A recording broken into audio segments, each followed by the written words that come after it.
Pues acá, Ricardo, ¿cómo estás? Buenas noches. Buenas noches. ¿Cómo estás? Bien, bien. Bueno, gracias por venir. Placer siempre. Bueno, a ver, yo vengo pensando en esto. Es un momento sumamente complejo para poder ser leído, ¿no? Hay muchos elementos. Tuvimos 4 años del expresidente Macri donde hubo políticas que fueron regresivas, generaron una especie de subtexto en la sociedad donde hubo muchos recortes de derechos, quedó una deuda realmente impagable y todo eso hoy gravita con fuerza, por más que algunas cosas sean visibles y otras no tanto.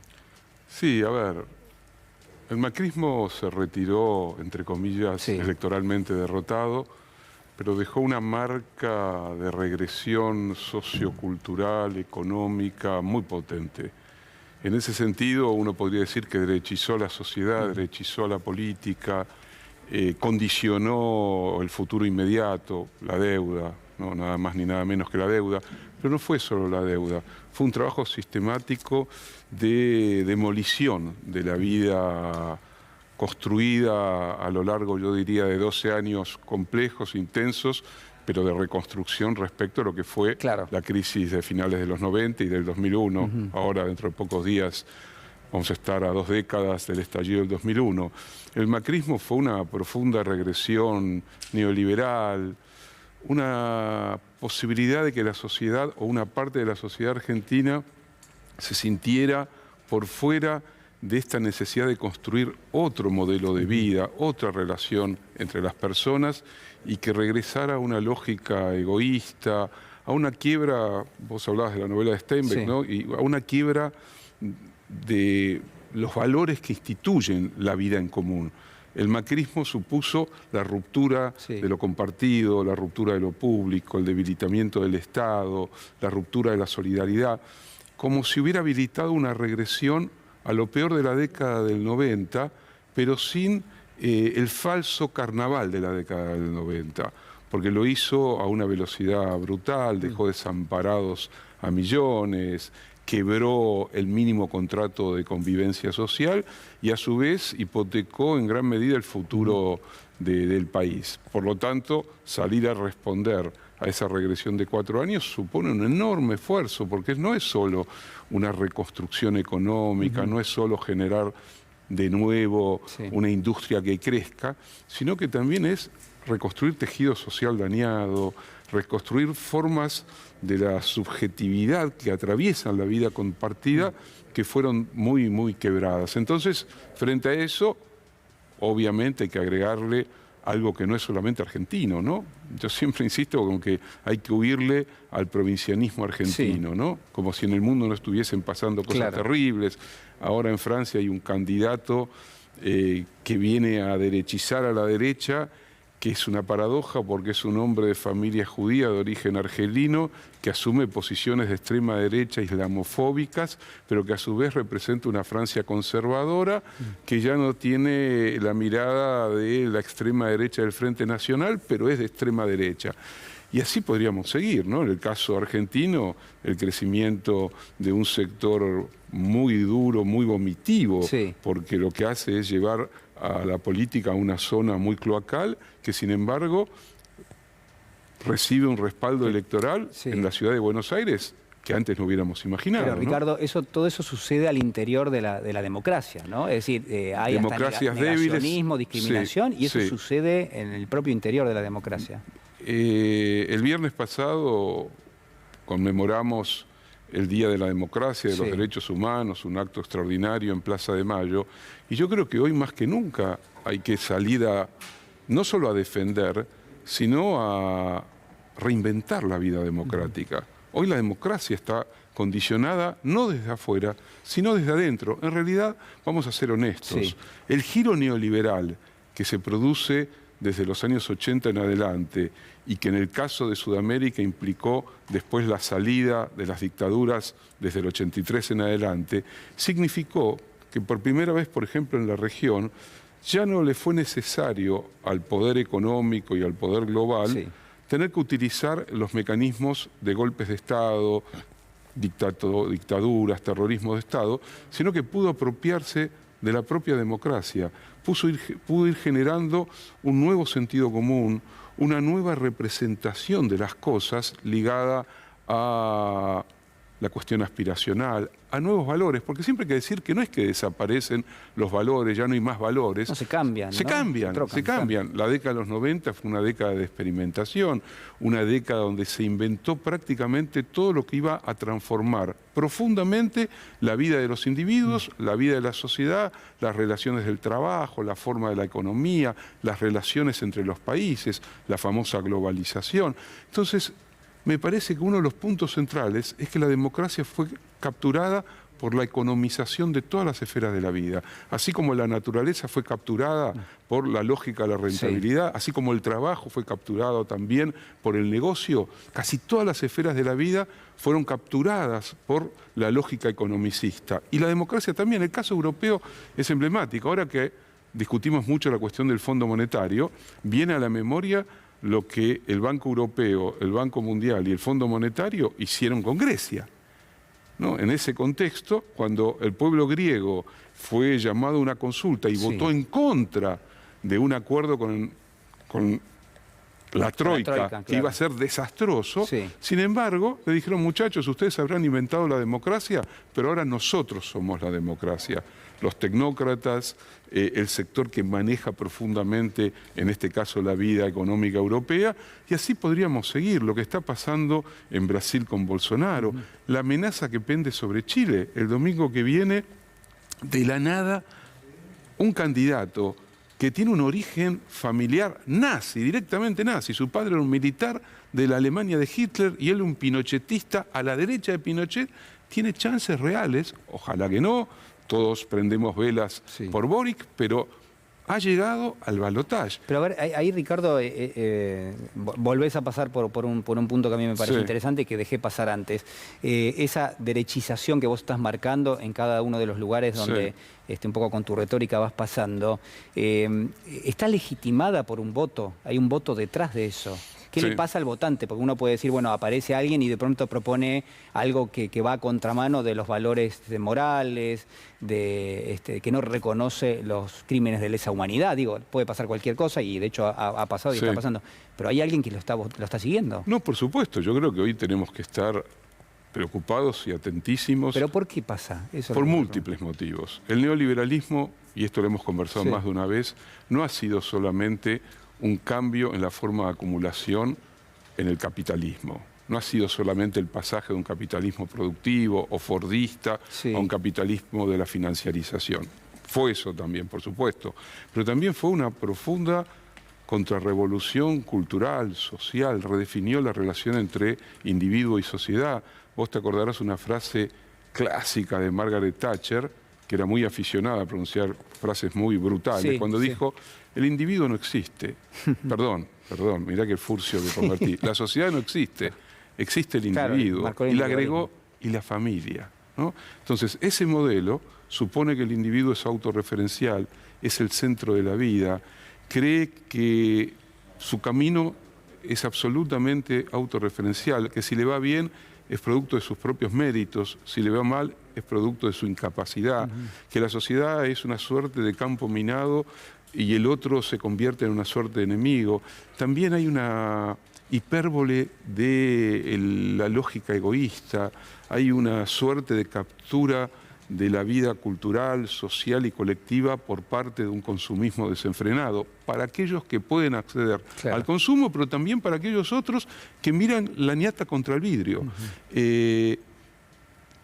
En un determinado momento a mí me vino una imagen, y eso terminó en el título de un libro, del famoso Palacio de Cristal del siglo XIX, donde en Londres, a mediados del siglo XIX, se hizo una enorme exposición mundial para ir mostrando lo que era la revolución industrial. Dostoyevsky llega a Londres, va a ese lugar, se queda impresionado por ese palacio, que era un palacio de más de 200, casi 300 metros de ancho por 600 de largo, donde estaban todas las mercancías producidas en la época y las multitudes, no solamente de las clases acomodadas, sino populares, iban al nuevo templo profano del capitalismo del siglo XIX. Y Dostoyevsky vio que ahí había algo perverso. Y la verdad es que ese Palacio de Cristal es como un invernadero. Y el invernadero es el lugar en el que los que están dentro del invernadero viven a 22, 23 grados de temperatura todo el año, tienen todo resuelto, tienen el acceso a todos los bienes que puedan imaginar. Sus deseos son satisfechos inmediatamente por una maquinaria de producción incesante que a su vez genera nuevas necesidades artificiales. Y afuera del Palacio de Cristal, donde solamente vive, si somos generosos, el 20% de la humanidad, queda más o menos el 80%. Un 30% arrima para tratar de meterse, algunos lo logran. El resto, es decir, 3.000, 4.000 millones de seres humanos, vive cada vez peor, en la intemperie, sin posibilidades de trabajo, en condiciones paupérrimas. Entonces, frente a esa imagen, la del Palacio de Cristal, que es el neoliberalismo, que es la teoría del derrame, que es la desigualdad creciente, me parece que la democracia ha quedado profundamente condicionada, se ha convertido en algún sentido en un pellejo vacío que hay que volver a inventar. Y ahí el problema viene del lado de aquellos que seguimos creyendo en la necesidad de una sociedad más igualitaria, creemos en la idea de emancipación individual y colectiva, creemos en una cultura de la libertad genuina, que no sea la cultura de esa lógica que reduce la libertad al goce individualista, sino que piensa la libertad en un sentido distinto. No puede ser que las derechas neofascistas hoy aparezcan como rebeldes, como desinhibidas, con un personaje reaccionario, conservador, misógino, como Milei aparezca supuestamente representando lo nuevo. Pero además, esto hay que cambiarlo. Sí, Ricardo, es un desafío para nosotros. Hay algo que es totalmente, insólito, pero la verdad es que uno lo ve que ocurre a diario, y es que el odio está puesto de aquellos que más tienen contra aquellos que menos tienen. Absolutamente. Es algo realmente insólito y sin embargo está totalmente, crece a la luz del día. Uno lo ve en vecinos, en gente conocida, en periodistas, digamos, donde la rebeldía que se muestra es, bueno, yo acuso a aquel que no tiene absolutamente nada porque apenas, no sé, recibe algún tipo de asignación del Estado, entonces es un planero, es un vago, cuando es el menos favorecido de todos, ¿no? A ver, insisto, hasta los años 70, gran parte del sentido común que cortaba transversalmente a la sociedad identificaba al Estado no como un enemigo, no como una caja negra por la que se iban mis ahorros supuestamente, sino que el Estado era la salud pública, la educación pública, el acceso a la vivienda, eran los derechos laborales, sociales, los derechos civiles. Eso se compartía en Europa, en Estados Unidos, en América Latina, Argentina, desde el primer peronismo, incluso atravesando toda la década del 60 hasta llegar hasta la dictadura del 76. Y lo que fue masacrado culturalmente fue justamente ese sentido común. Una parte importante de la sociedad, incluso aquella que se perjudica si ganan aquellos precisamente que quieren achicar el Estado, terminar con lo público, con lo común. Si bien se perjudican, en su imaginario, en su lógica aspiracional, en su nuevo sentido común, creen que están del lado de los que luchan por el éxito, que son individuos capaces de sortear todos los obstáculos y que si te caes, y bueno, sos responsable de tu propio error, de tu propia penuria, de tu propia incapacidad. La verdad, cuando uno los escucha, dice, ¿cómo es posible? Pero también, ojo, que es el producto, lo que está sucediendo, de una profunda crisis civilizatoria. También más de una vez hemos conversado, comparar entre épocas siempre es muy bueno. Vos lo haces mucho con la literatura. Si viajamos a los años 20, final de la Primera Guerra Mundial, una guerra espantosa, millones y millones de muertos, guerra química, el famoso gas mostaza que mataba de a cientos de miles. Se salió de esa guerra con un mundo desolado. Gripe española, una pandemia que se llevó casi 50 millones de muertos, sociedades desarmadas, desarticuladas. Desaparecieron el Imperio Otomano, el Imperio Austrohúngaro, el Imperio Ruso y el Imperio Alemán. Así, desaparecieron, estallaron en 1000 pedazos. Vino la Revolución Rusa, se inventó el fascismo.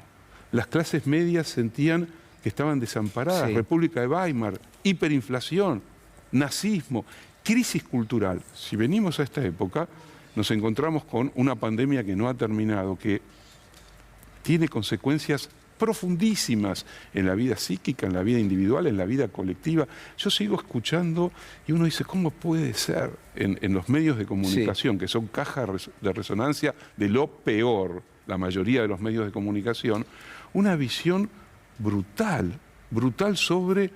que es casi negacionista de la propia pandemia. Claro, así como hay un negacionismo de la dictadura que antes era vergonzante, ahora dejó de ser vergonzante. Hace poco una diputada electa juró bajo una premisa negacionista. De la misma manera que en Europa hoy decirse de derecha o de extrema derecha y casi decirse fascista es algo que es cool, que está bien.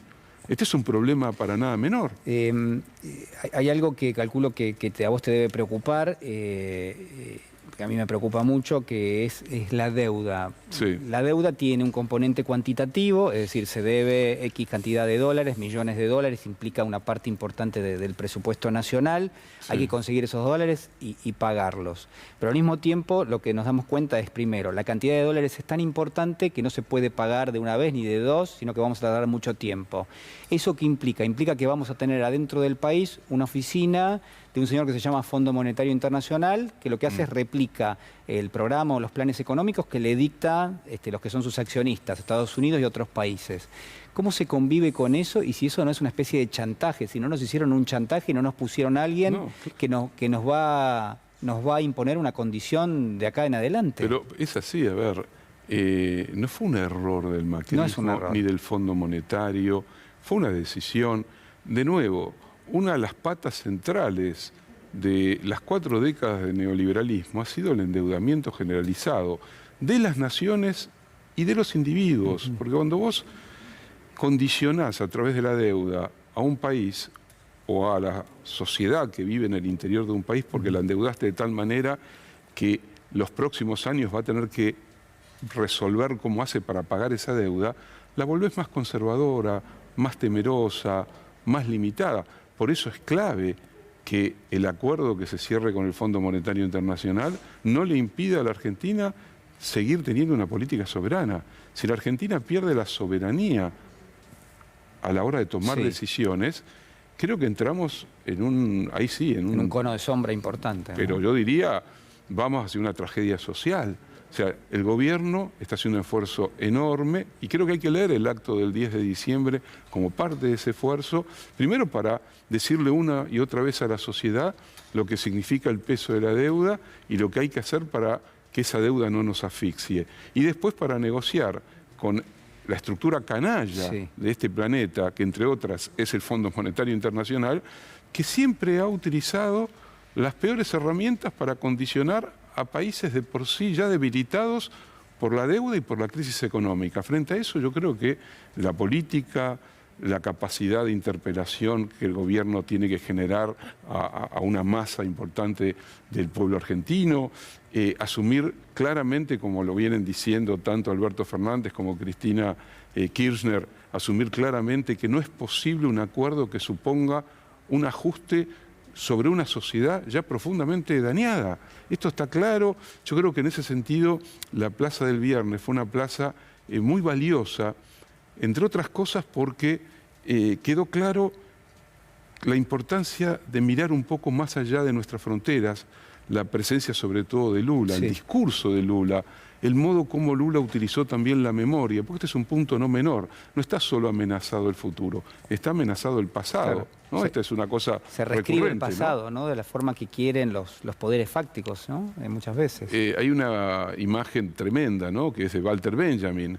Cuando los vencedores triunfan, no solo son derrotados aquellos que son pisados en ese momento por los vencedores de ese día, sino que también amenazan con convertir en polvo su memoria de cara al futuro y por lo tanto devorarse el propio futuro. Entonces me parece que hoy estamos en un momento, yo no soy pesimista, yo creo que en estas últimas semanas se ha producido un cierto movimiento en el estado de ánimo de una parte significativa de la sociedad, de la política, del Frente de Todos, que salió, digamos, de la elección y sobre todo después de 2 grandes movilizaciones como la del 17 de noviembre y ahora la del 10 de diciembre, con otra perspectiva. Queda claro que la decisión frente al fondo no puede ser una decisión que se tome entre gallos y medianoches.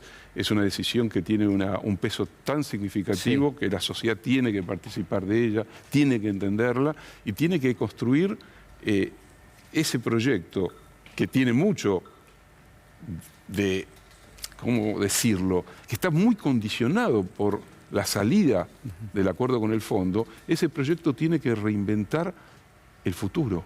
Yo creo que uno de los grandes problemas que tenemos es que vivimos instalados en un presente continuo que nos asfixia y que son las fuerzas democráticas, populares, progresistas, de izquierda, como queramos llamarlas, las que han perdido algo que les era natural, que era interpelar a la sociedad siempre viendo el horizonte. Entonces me parece que hoy hay que transformar esa suerte de presente continuo y hacer que el presente sea habilitador del futuro. Por eso el modo como resolvamos el acuerdo del fondo es absolutamente clave y decisivo para que la democracia no sea de verdad un pellejo vacío. Ricardo, te agradezco mucho por estar esta noche. Siempre un placer enorme. Muchísimas gracias. Gracias a vos. La discusión